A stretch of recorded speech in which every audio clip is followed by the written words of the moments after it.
Vous pourriez être surpris par ce que je suis sur le point de partager, mais il est crucial de rester silencieux et concentré sur ce qui arrive vers vous. Vous regardez une autre vidéo exclusivement destinée aux élus. Si vous ne faites pas partie des élus, il est probable que vous ne regardiez pas cette vidéo jusqu'à la fin. N'hésitez pas à l'éteindre, car son contenu pourrait ne pas résonner ou vibrer avec votre âme ou votre esprit. Cependant, si vous êtes un véritable élu, vous comprendrez pleinement tout ce que je vais expliquer. Élu, je viens aujourd'hui devant vous avec un message que je crois destiné à enflammer les profondeurs mêmes de votre âme, un message qui doit embraser votre esprit du feu de l'espérance, de la foi et du dessein divin. Un message qui s'adresse à ceux qui ont traversé la vallée du désespoir, à ceux qui ont remis en question leur raison d'être et à ceux qui se demandent si Dieu a un plan pour leur vie. Laissez-moi vous assurer, oui, il en a. Dans un monde rempli d'incertitudes, où le désespoir semble souvent l'emporter, il est facile de se sentir submergé, perdu et déconnecté du chemin que Dieu a tracé pour vous.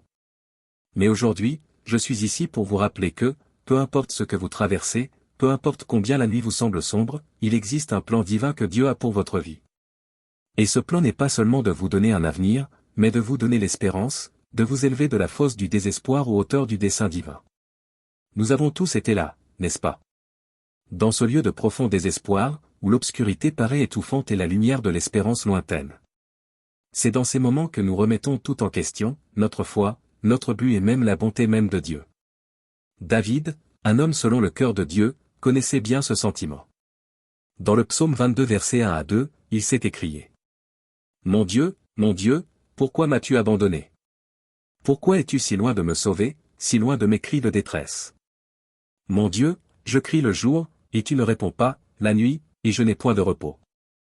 La vie est pleine de moments qui peuvent nous mettre à genoux, pertes, déceptions, trahison et incertitudes peuvent obscurcir notre vision et nous faire douter de notre propre existence. Dans ces moments, nous nous demandons souvent, où est Dieu? Pourquoi cela m'arrive-t-il?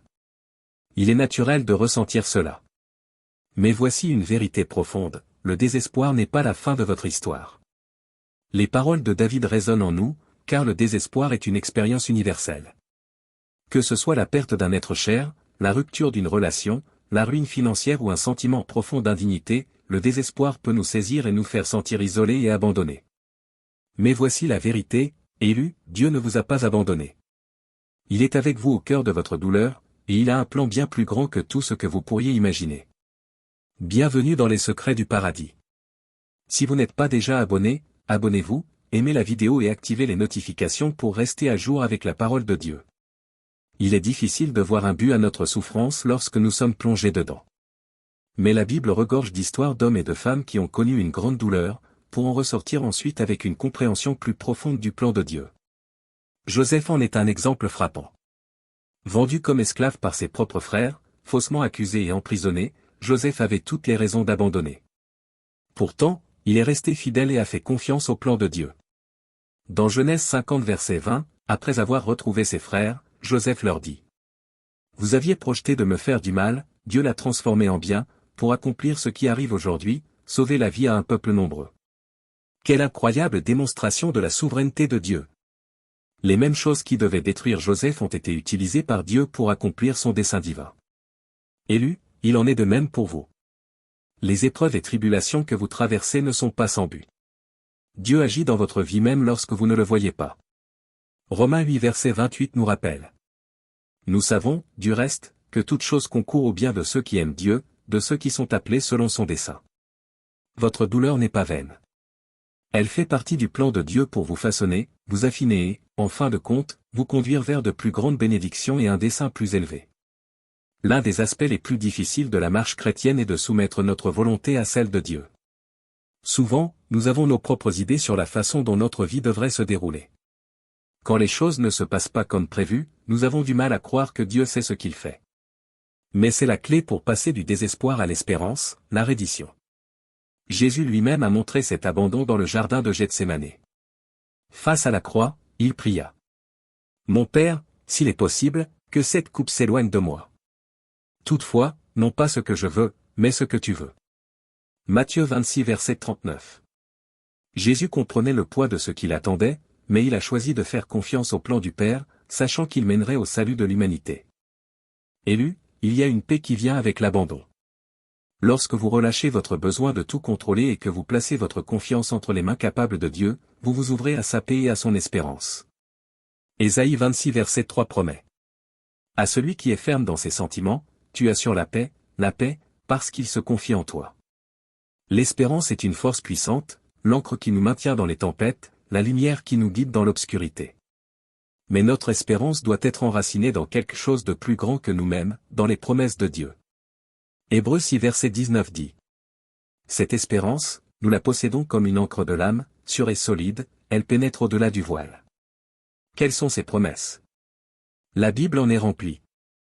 Dieu promet de ne jamais vous abandonner, Deutéronome 31 verset 6. Il promet de vous donner un avenir et une espérance, Jérémie 29 verset 11.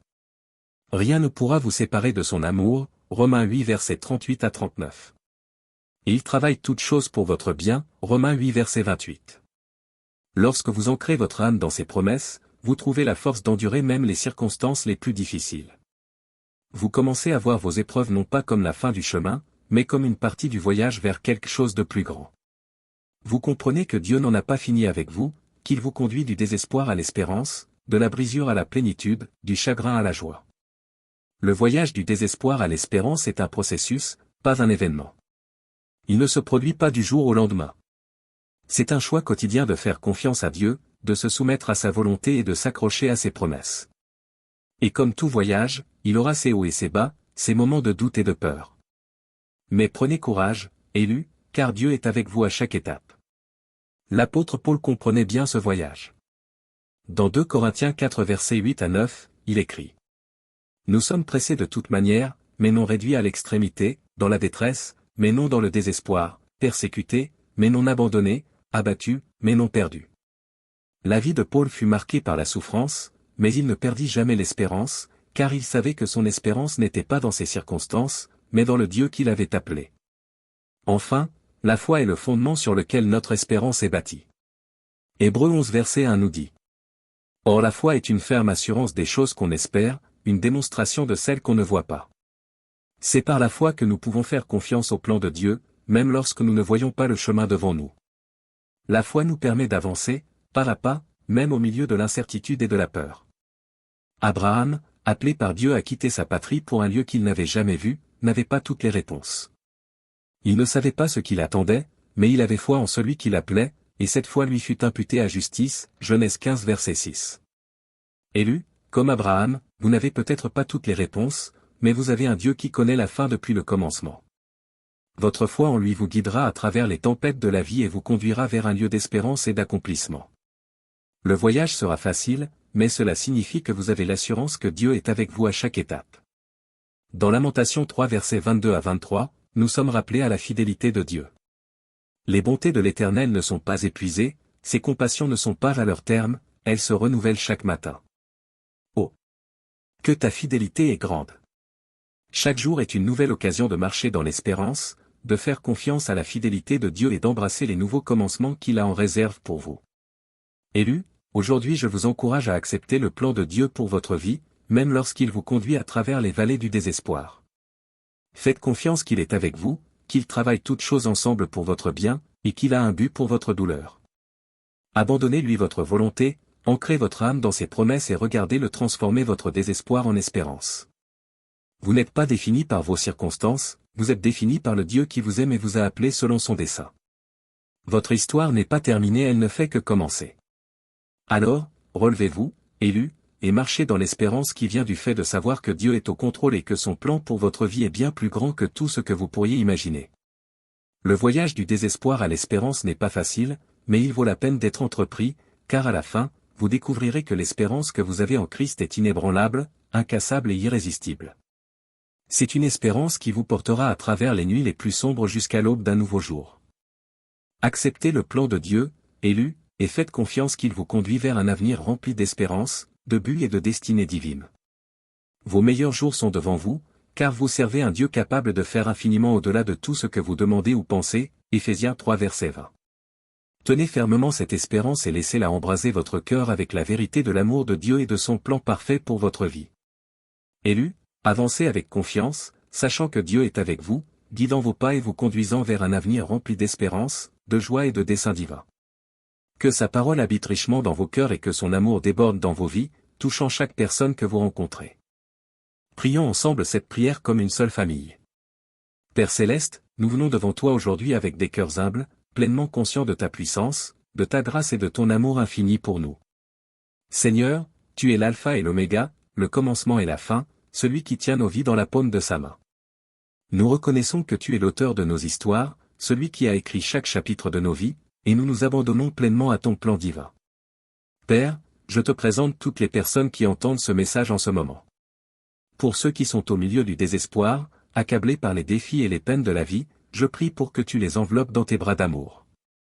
Fais-leur sentir ta présence de manière si tangible que toute peur, tout doute et toute inquiétude disparaissent. Seigneur, rappelle-leur que tu as un plan et un dessein pour leur vie, un plan bien plus grand que tout ce qu'ils pourraient imaginer. Tu es le Dieu des nouveaux commencements, et je te demande d'insuffler un espoir nouveau dans leur cœur. Pour ceux qui ont du mal à te faire confiance, qui sentent qu'ils marchent dans la vallée de l'ombre de la mort, je demande un déversement de ta paix qui surpasse toute compréhension. Aide-les à déposer leur fardeau sur toi, sachant que tu prends soin d'eux. Fortifie leur foi, Seigneur, afin qu'ils puissent croire en ton timing et en ta volonté parfaite, même lorsque le chemin est incertain. Seigneur, je prie pour la guérison de ceux qui ont le cœur brisé, qui ont connu la perte et la déception. Tu es Jéhovah Rapha, le Dieu qui guérit, et je te demande de toucher chaque âme blessée, de recoller les morceaux brisés et d'apporter la plénitude là où il y a de la douleur. Remplace leur tristesse par la joie, leur deuil par la danse, et leur cendre par la beauté. Permets-leur de voir la nouvelle chose que tu es en train de faire dans leur vie et d'embrasser l'espérance qui vient de ta puissance rédemptrice. Père, je te présente aussi ceux qui partageront ce message, qui s'abonneront, aimeront et commenteront en disant Amen en accord avec ta parole. Je te demande de déverser tes bénédictions sur eux, de leur faire récolter une moisson de justice, de paix et de joie alors qu'ils répandent ta vérité aux autres. Utilise-les comme instruments de ton amour et de ta grâce, afin que, par leurs actions, d'autres puissent te connaître et expérimenter l'espérance qui ne se trouve qu'en toi. Seigneur, je prie pour que ce message allume un feu dans les cœurs de tous ceux qui l'entendent. Qu'il les inspire à se rapprocher de toi, à rechercher ta face et à aligner leur vie sur ta volonté. Que ce soit un rappel que, peu importe à quel point la nuit semble sombre, ta lumière brille toujours plus fort, nous conduisant du désespoir à l'espérance. Remplis-les d'une foi inébranlable, d'une confiance ferme en ton plan et d'un profond sentiment de paix que toi seul peux donner. Nous te rendons toute la gloire, tout l'honneur et toute la louange, car tu es digne et ton amour dure à toujours.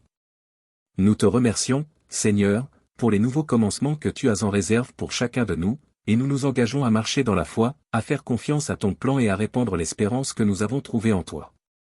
Au nom puissant de Jésus, nous prions. Amen.